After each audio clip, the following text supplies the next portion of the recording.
Hello guys, ഇന്ന് നമ്മളൊരു ആവശ്യത്തിന് തിരുവനന്തപുരത്ത് വരെ പോവുകയാണ്. പാപി ചെല്ലുന്നിടം പാതാളം എന്ന് പറയുന്ന പോലെ ചെന്നപ്പോ ഒരൊറ്റ ബസ്സില്ല. പിന്നെ കിട്ടിയ ബസ്സിന് തിരുവനന്തപുരത്ത് എത്തി. പക്ഷെ സമയം കഴിഞ്ഞു, ഇനി പറഞ്ഞിട്ട് കാര്യമില്ലല്ലോ. അപ്പൊ ഇനി പ്ലാൻ ബി. തിരുവനന്തപുരം അവിടെ തന്നെ കാണുമല്ലോ, എപ്പ ചെന്നാലും കാണാം. ഈ ഡയലോഗ് അങ്ങോട്ട് മനസ്സിൽ സ്മരിച്ചിട്ട് അടുത്ത പ്ലാനിലേക്ക് കടന്നു. ആദ്യം തന്നെ അവിടെ ഇറങ്ങി ദാഹം അങ്ങോട്ട് അകറ്റി. ഒരു പ്ലാനിങ്ങും ഇല്ലാത്ത പ്ലാൻ ബി. സൂവ ബീച്ച്, ലുലു മാള് ഇങ്ങനെയുള്ള ഓപ്ഷനുകൾക്കൊടുവിൽ ആദ്യം തന്നെ ഒരു ഓട്ടോ പിടിച്ച് നേരെ വിട്ടു. എങ്ങോട്ടേക്കെന്നല്ലേ? ചന്തയിലേക്ക്. വെറും ചന്തയല്ല, തിരുവനന്തപുരത്തിൻ്റെ സ്വന്തം ചാല മാർക്കറ്റ്. അങ്ങനെ ചാല മാർക്കറ്റ് കണ്ടിട്ടില്ല എന്നുള്ള സങ്കടം എൻ്റെ കുട്ടിക്ക് അങ്ങോട്ട് മാറിക്കിട്ടി.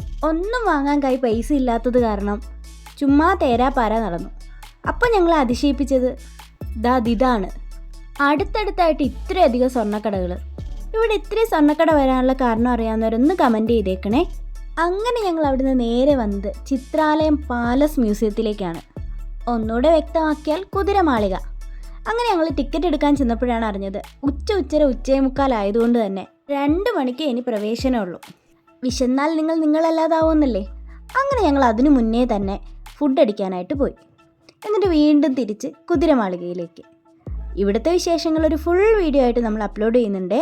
അങ്ങനെ അവിടെ നിന്ന് ഇറങ്ങി നടന്ന് നേരെ നമ്മളിതാ കിഴക്കേക്കോട്ടയിലെത്തി. ഇവിടെ എത്തിയപ്പോൾ ശരിക്കും സർപ്രൈസ് ആയത് ഇവളാണ്. ഞാൻ മുന്നേ കുറച്ച് തവണ സർപ്രൈസ് ആയിട്ടുള്ളത് കൊണ്ട് എനിക്ക് വിഷയം ഉണ്ടായില്ല. അവൾ ആദ്യമായിട്ടാണ് പത്മനാഭസ്വാമി ക്ഷേത്രത്തിന് മുന്നിലെത്തുന്നത്. അതുകൊണ്ട് തന്നെ ഞങ്ങൾ ഡബിൾ ഹാപ്പി ആയിരുന്നു. ഉച്ചഭക്ഷണം അത്യാവശ്യം നല്ല രീതിയിലുള്ള നോൺ വെജ് ആയതിനാൽ ഞങ്ങൾ അകത്തേക്ക് കയറിയില്ല.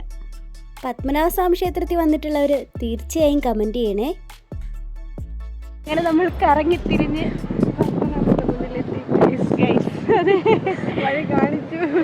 വന്നു. ഗൈസ്, ഇത് നമ്മൾ കയറിയ കുതിരമാളികയുടെ ഭാഗമാണ് കേട്ടോ. ഇവിടെ ഇതുപോലൊരു ക്ലോക്ക് ടവർ കാണാം. ഇതിൻ്റെ പേരാണ് മേത്തമണി. ഓരോ മണിക്കൂറിലും ആ താടിക്കാരൻ്റെ വാ തുറക്കുകയും ആ സമയത്ത് ആ 2 സൈഡിലിരിക്കുന്ന മുട്ടനാടുകൾ തമ്മിൽ കൂട്ടിമുട്ടുകയും ചെയ്യും. പണ്ട് അച്ഛൻ്റെ അമ്മയുടെയും കൂടെ വന്നപ്പോൾ അവർ പറഞ്ഞു തരികയും അന്ന് കാണാൻ പറ്റുകയും ചെയ്തതാണിത്. ഒരുപക്ഷെ കുറച്ചുകൂടെ മുന്നേ ആയിരുന്നെങ്കിൽ നമുക്കിത് കാണാൻ പറ്റിയേനെ.